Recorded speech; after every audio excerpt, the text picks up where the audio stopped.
Hello नमस्कार दर्शकों, ये रिश्ता क्या कहलाता में आप सभी का स्वागत है आज के एपिसोड में, जहाँ पे हम देख रहे होते हैं कि जैसे ही गीतांजलि देखती है अरमान को लौकी खाते हुए, उसे टोक देती है। बोलती है, अरमान आप लौकी तो नहीं खाते हो, आप ज़रा भी नहीं पसंद करते हो, तो मैं आपके लिए अचार लेके आऊँ क्या? आप लौकी कैसे खाओगे? तभी यहाँ पे अरमान जो होता है वो बात को ढकते हुए बोलता है, इट्स ओके गीतांजलि, मैं खा लूँगा। तभी अभीरा को याद आता है कि अरमान की तो अभीरा के हाथ की फेवरेट लौकी हमेशा हुआ करती थी। लेकिन तब यहाँ पे गीतांजलि बोलती है कि अरमान आप तो यहाँ पे खा रहे हो, मैं तो वहाँ पे कितनी बार लाती थी, सब्जियाँ नहीं खाते थे। अरमान बोलता है, ये लौकी थोड़ी अलग है इसलिए मैं खा रहा हूँ और बहुत ही अच्छी बनी है। तभी अभीरा की तरफ देखता है, अभीरा काफ़ी एकदम मायूस सी हो जाती है। और दूसरी तरफ हम देखते हैं, यह देख के अंशुमन को बिल्कुल भी अच्छा नहीं लगता, क्योंकि अंशुमन को याद आ जाता है कि अरमान बोला, अभीरा विद्या जी तारीफ़ की थी कि अभीरा खाद की लौकी एक नंबर होती है। अंशुमन गुस्से में और खाए जाता रहता है, इतना तेज़ी तेज़ी से खाता है कि उसकी गर्दन की नस अकड़ जाती है। जहाँ पे दादी साहब बोलते हैं, अंशुमन थोड़ा धीरे खाइए, ऐसा क्यों कर रहे हैं? तभी बोलता है, अरे कैप्स कुछ नहीं, इतना ज़्यादा कुछ भी नहीं हुआ, एक नस बोल गई है और ये सब तो होता जाता रहता है, इतना मैं नहीं सोचता हूँ। तभी अभीरा बोलती है, अंशुमन जी क्या है, आप इतना स्पीड में क्या खा रहे, कोई कंपटीशन में जाना है क्या? धीरे धीरे भी तो खा सकते हैं ना, एक मिनट रुके, मैं आपके गर्दन को ठीक करते हैं। उसके बाद अभीरा जाती है और वह गर्म पट्टियाँ उनके उधर रखने लगती है। बोलती कि आप भी, आपको रिलैक्स है कि नहीं? ये देख अरमान का गुस्सा बहुत ही फूटता है और वह किचन में चला जाता है बर्तन धोते हैं और दूर से अंशुमन और अभीरा को देख रहा होता है। तभी वहाँ पे गीतांजलि जाती है, बोलती है कि मुझे कभी नहीं पता था कि आपके दो साइड हैं। मुझे जो चीज़ें मुझे लगती थी कि आपको पसंद नहीं, वो चीज़ें तो आपको बहुत पसंद है, अब पता चल रहा है। तब यहाँ पे अरमान बोलता है, कहना क्या चाहते हो? गीतांजलि बोलती है, अरमान आपको भी बताए, जिस अरमान को मैं जानती थी माउंट आबू में, वो असली है या फिर ये अरमान जिसको मैं देख रही हूँ यहाँ पे, वो? आपको तो लौकी या कभी कुछ भी नहीं पसंद, लेकिन अब यहाँ पे पता चल रहा है सारी नापसंद चीज़ें पसंद है।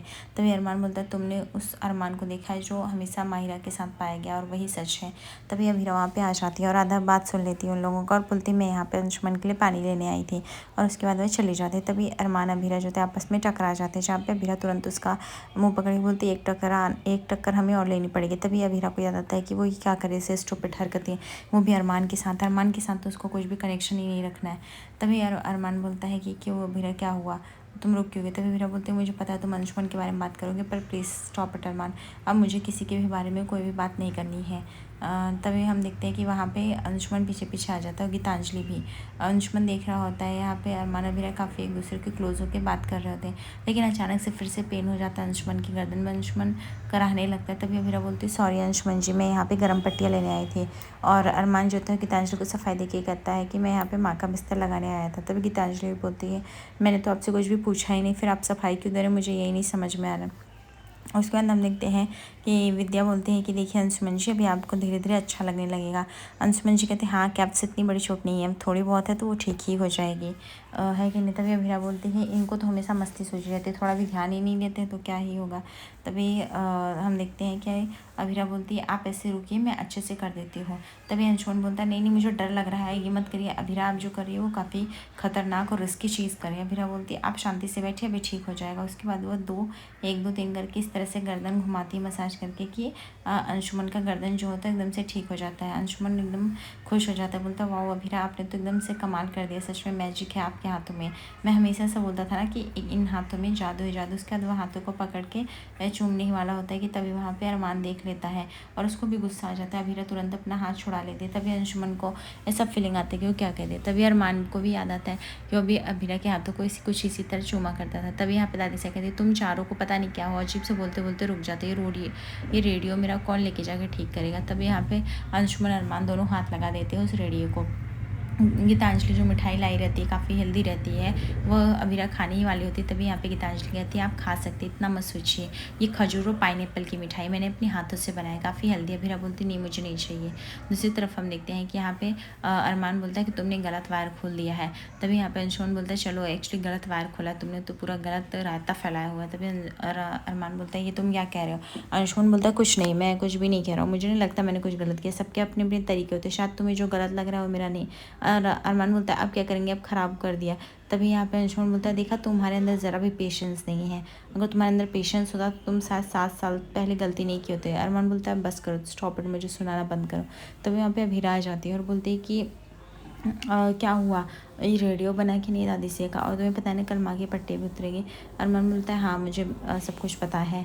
तभी यहाँ पे गीतांजलि जो होती है वो देख रही होती है अभीरा और अरमान को एक दूसरे के क्लोज जाते हुए, जहाँ पे अरमान बोलता है कि अभीरा मैंने तुम्हें कितनी बार कहा है कि तुम इस तरह से आओगे तो तुम अपना ख्याल भी तुम्हें रखना रहता। तभी यहाँ पे देखते दादी साहब बोलती है ये गाना इतना चल रहा है, ये कोई बंद भी करेगा, विद्या सो रही है, पर गाना किसी से बंद नहीं हो रहा होता है, सब लोग फेल्ड हो जाते हैं। और यह सब अरमान अभीरा का फेवरेट गाना चल रहा होता है जिसपे वो लोग काफ़ी मोमेंट्स बिताए रहते हैं। लेकिन अंशुमन को भी यहाँ पे गुस्सा लग रहा था, गीतांजलि को भी, क्योंकि वह काफ़ी सिचुएशन ऑकवर्ड हो जाती है, लेकिन वो सिचुएशन किसी पे के कंट्रोल में भी नहीं रहती और वह बंद नहीं होता। तभी अभीरा जो थी गुस्से में हथौड़ा लाती है उस गाने को बंद करने के लिए, लेकिन अंशुमन जो होता है वह उस हथौड़े को पकड़ लेता है और अभीरा को रोक देता है और बोलता है अभीरा ये क्या करने जा रही है आप, मैंने आपको पहले भी समझाया अगर ज़्यादा गुस्सा है तो एक डीप ब्रेथ लीजिए और कॉफ़ी लीजिए, कॉफ़ी चाहिए।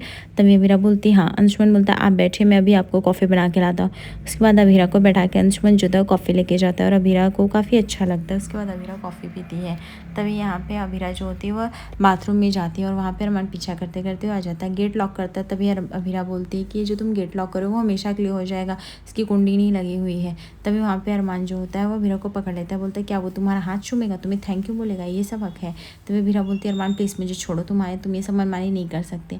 तभी वहाँ पे बाथरूम से आवाज़ आने लगती है तेजी तेजी से अभीरा के चिल्लाने की कि अरमान जो तुम कर रहे हो दर्द हो रहा है। तभी अंशुमन और गीतांजलि से नहीं रहा जाता है और वो नॉक करने लगते हैं।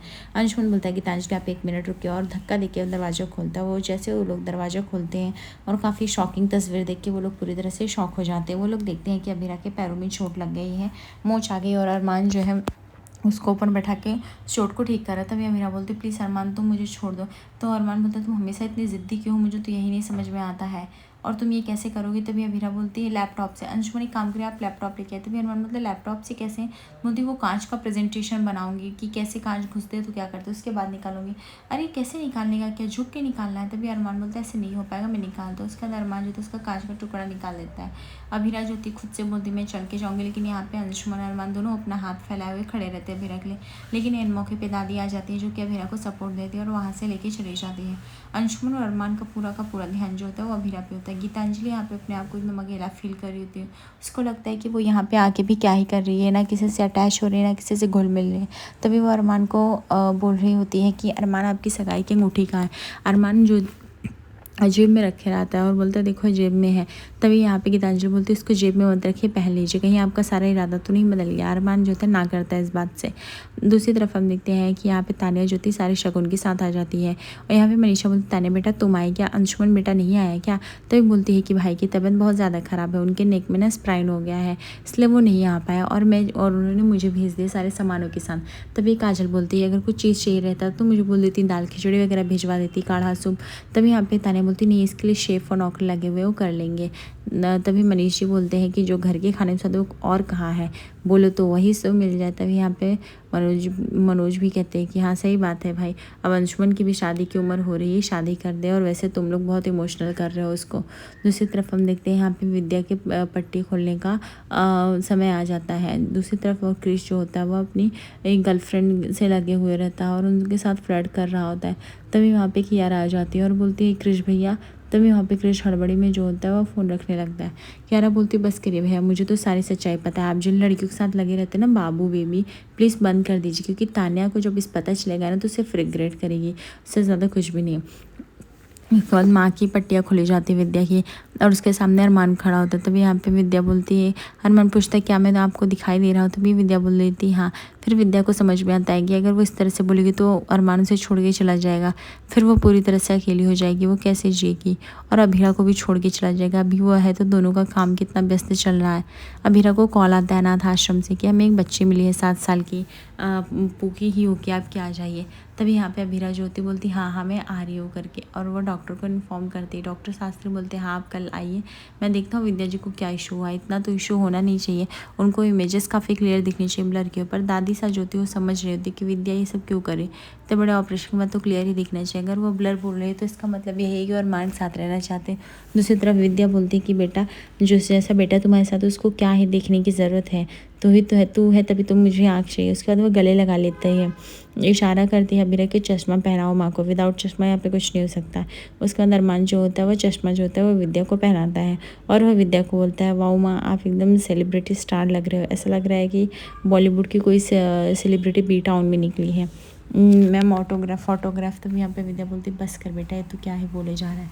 दूसरी तरफ देखते हैं हम पंडित जी जो होते हैं वो आज से 10 दिन के बाद शादी का मुहूर्त निकालते हैं, जिसकी वजह से तान्या काफ़ी खुश रहती है। लेकिन यहाँ पे कृष के चेहरे पे एक बूंद भी हंसी नहीं आती है। तान्या जो होती है कृष को पूछती क्या हुआ बाबू, तुम खुश नहीं हो क्या, तुम इस तरह से क्यों। तभी यहाँ पे कृष बोलता है ऐसा कुछ भी नहीं है बाबू, मैं तो खुश हूँ, इनफैक्ट बहुत खुश हूँ, बस मेरा खुशी तो दिखता नहीं है ना, तुमको पता तो है। तभी यहाँ पे मनीष जी बहुत खुश हो जाते हैं और वो जो होते हैं वो सबको मिठाई लड्डू पेड़े बांटने लगते हैं। तभी तान्या बोलती है अच्छा बाबू चलो अभी मैं घर के लिए चलती हूँ। उसके बाद कृष बोलता है हाँ हाँ ठीक है। तभी यहाँ पे काजल डांट देती, बोलती तू अपनी होने वाली बीवी से सही ढंग से बात भी नहीं करता, तुझे पता है ना इसका अंजाम क्या होगा। तभी यहाँ पे मनीषा बोलती पिछली बार तो तूने दीदी से कह के ज़बरदस्ती काजल दीदी से कह के बात करा ली थी, तब तेरी गर्लफ्रेंड मिल गई, अब अगर पत्नी बनेगी और तेरा ऐसे बिहेवियर रहेगा ना तो तुझे छोड़ के चली जाएगी। मनीष भी बोलते हैं कि हाँ इस तरह से बिहेवियर करोगे कृष्ण तो कैसे चलेगा, तुम्हें पता है ना कितना बड़ा से कुछ लॉस हो जाएगा। तभी यहाँ पे मनोज भी बोलता है कि भाई साहब कहाँ से इसको ये सब बातें समझ में आती कि ये क्या कर रहा है। तभी क्यारा बोलती है कि अब भाई तान्या को बहुत अफसोस होगा आपसे शादी करके। तभी कृष बोलता है हाँ जैसे तुझे अभी से हुआ है। तभी यहाँ पे क्यारा बोलती मुझे एक्सपीरियंस नहीं था, मैं गलत थी, पर मेरी एक्सपीरियंस तो तान्या ले ही सकती ना, वो जो कर रही है वो गलत ही है और कौन सा भी मेरे लाइफ के लिए सही था, उसने भी तो मेरी लाइफ हेल बना के रख दी, वैसे आप ही कर दोगे। गीतांजलि जो होती है वो बोलती अभी बस मेरा यहाँ से चलने का समय, और गीतांजलि वहाँ चली जाती है। तभी वहाँ पे हम देखते हैं कि अभीरा को फिर उसी अनाथ आश्रम से फ़ोन आता है और ये कहते हैं कि हम एक बच्चे मेरी 7 साल की, आप आके देख लीजिए, अगर वो आपकी पोकी है तो प्लीज़ लेके जाइए। अभीरा बोलती ठीक है मैं आती हूँ, पर आप कोई बच्ची मिली तो मिली कहाँ से और किधर से आपने लिया, कुछ भी उनके पेरेंट्स कौन है। तभी वो लोग बोलते नहीं ये अनाथ बच्चे, इसका कोई पेरेंट्स नहीं है और ये ज़िंदा है। उसके बाद यहाँ पे बट उनको कोई दूसरा आ जाइए आप अगर आ रहा है। तभी यहाँ पे अभीरा के बोलती हाँ मैं अपनी पूकी को लेने के लिए आ रही हूँ, अभी 8 साल की हो गई रहेगी। अरमान हजरत के एपिसोड में माफ़ी मांगेगा जहाँ पे वो उसको एहसास होगा कि उसने जो किया वो बहुत ही गलत था और वो अभीरा को सारा सच बता देगा। आगे एपिसोड को लाइक और सब्सक्राइब करिए। धन्यवाद।